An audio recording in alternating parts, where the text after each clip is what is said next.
The sun rose over Maple Ridge, a small Midwestern town where American flags fluttered from porch railings and pickup trucks rumbled down the gravel roads toward the workday.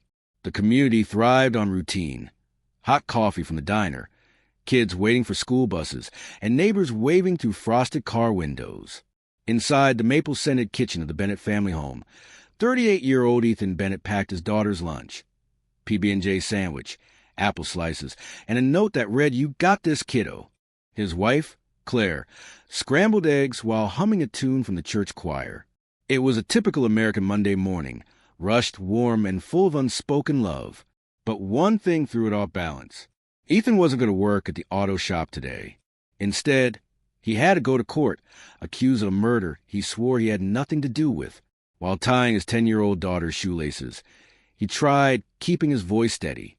"Sweetheart, Dad's going to be a little late tonight. Just school, homework, and your mom. Everything's normal." She looked up at him with wide brown eyes. "Did you do something bad?" His heart clenched. "No, but sometimes grown-ups have to fix problems that aren't their fault." Claire squeezed his shoulder, silently promising support. The American family, often praised for resilience, had never imagined they would face a storm like this. As he stepped onto the porch, he looked at the worn American flag waving gently above the door. It had seen holidays, barbecues, and small-town parades. Now, it watched him go to defend his freedom. The Maple County courthouse smelled like old paper, pine cleaner, and polished oak. Citizens passed through metal detectors, some on jury duty, others to pay speeding tickets. Ethan entered with his defense attorney, Marissa Grant, a calm, razor-sharp woman known for her methodical approach. The prosecutor, Daniel Rutledge, strutted around like he'd already won the case. He was young, too young, and arrogant in the way only someone who had never been knocked down by life could be. He clutched a stack of printouts upside down, completely unaware of it. Judge Harper took her seat, glasses hanging from a pearl chain. Her expression stern but fair, the kind of judge who insisted on respect for the system but understood the human beings trapped inside it. "State your opening remarks," she said. Prosecutor Rutledge cleared his throat and dramatically lifted the wrong file. "Ladies and gentlemen of the jury, the evidence will show." He paused, squinting at the page. Marissa whispered to Ethan, "He's reading the witness list." Rutledge continued anyway.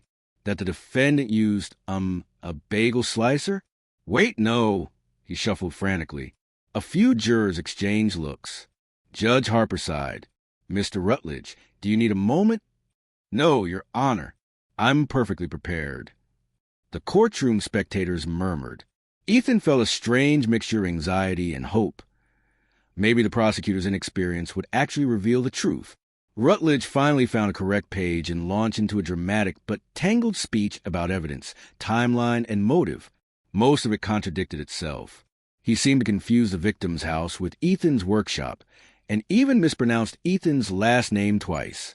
Still, the weight of the accusation hung heavily over Ethan. Mistakes or not, the state was pushing hard, and if the jury didn't see through the chaos, he might lose everything. Outside the courthouse, life in Maple Ridge continued in its familiar rhythm, but rumors spread quickly. At the diner, old men who spent every morning sipping black coffee and reading the local paper whispered across their booth, "I heard they found his fingerprints on the weapon." No, my niece said they found them in the garage." Guy always seemed decent, though. Ethan's co-worker, Mike, visited the Bennett home one evening with a casserole, a very American gesture that said, "I'm worried about you, but I don't know how to talk about it." Claire appreciated it, though she looked exhausted. "We miss you at the shop," Mike said quietly. "Everything okay?" Ethan rubbed his temples. "Court's a mess.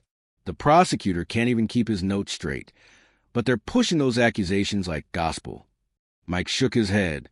In this town, rumors spread faster than wildfires. Later that night, Ethan sat on the porch with his daughter's bike leaning against the railing, the smell of freshly cut grass lingering in the cool air. Neighborhood kids played tag under the streetlight, their laughter echoing through the street. He missed normal life, the barbecue Sundays, the Little League games, the way his daughter used to yell, "Dad," when he came home from work. Now everything felt fragile. Claire sat beside him and took his hand. We're going to beat this. And when we do, we'll go to the lake like we planned. Just promise me you won't lose hope. He nodded, but inside, hopelessness gnawed at him until Marissa called with unexpected news. I found something, she said. Something big. The next morning, Marissa strode into court with a confidence Ethan hadn't seen before. Rutledge, on the other hand, looked panicked, his hair disheveled, his tie crooked. Your Honor, Marissa began, it appears the prosecution failed to review critical timestamps on their so-called smoking gun. Judge Harper raised an eyebrow. Go on. Marissa approached the screen. The surveillance footage the state relies on was recorded the day after the murder. Not before.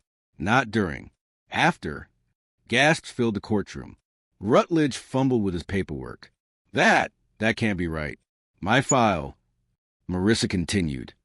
Additionally, the fingerprints found on the alleged weapon, they belonged to the officer who collected it because he wasn't wearing gloves. More gasps. The prosecutor turned pink, then white, then pink again. Your Honor, this is a clerical error. Judge Harper adjusted her glasses. You presented evidence without verifying timestamps or chain of custody.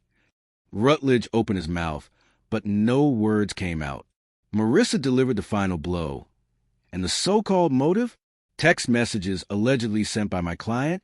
They were sent from another number entirely, registered to a teenager who sold the phone on Facebook Marketplace. The jury stared at Rutledge like he had single-handedly wasted their entire week. Ethan felt his knees shake, relief, disbelief, and anger all at once. After months of sleepless nights and fear, the truth was finally unraveling. Rutledge dropped a folder. Papers scattered across the courtroom floor. A few floated dramatically, like white flags signaling surrender. Judge Harper muttered, "Good Lord," before addressing him. Mr. Rutledge, the integrity of this court is not a game. Continue, and choose your next words wisely. Rutledge gulped. No further questions. The courthouse cafeteria smelled of microwave pizza and burnt coffee, but Ethan didn't care.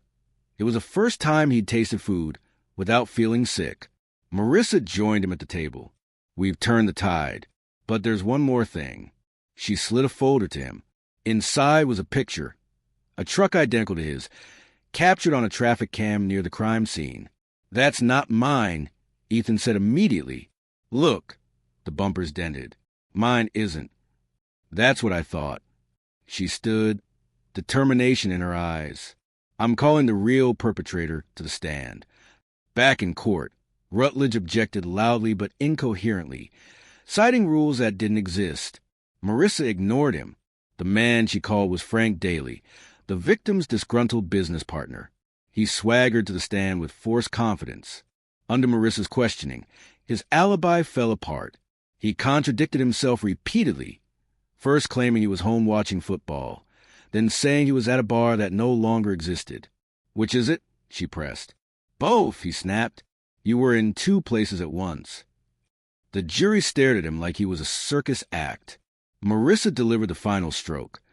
The dented truck in the traffic cam photo was registered to Frank. The room went dead silent. Rutledge whispered, I didn't know about this. Judge Harper glared at him. That is precisely the problem. Frank's face crumpled. Fine, I was there, but it wasn't supposed to go that far. I just wanted to scare him. Ethan's heart pounded. It was over. The nightmare was collapsing. The courtroom felt different when Judge Harper returned to deliver her decision. Sunlight streamed to the windows, illuminating Ethan's face.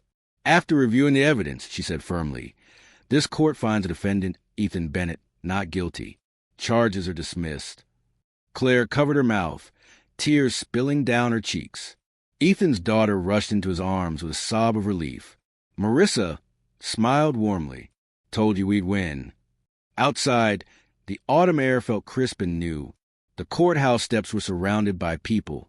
Neighbors who had judged him, friends who had worried, strangers who were simply curious. Reporters asked questions, but Ethan ignored them. He was focused on holding his family.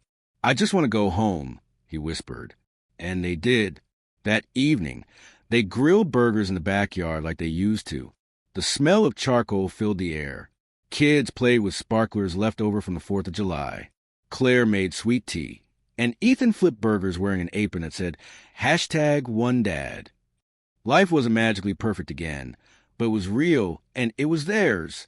As the sun dipped behind the tall maples, Ethan wrapped his arms around his family, grateful for second chances and the stubborn truth that refused to stay buried.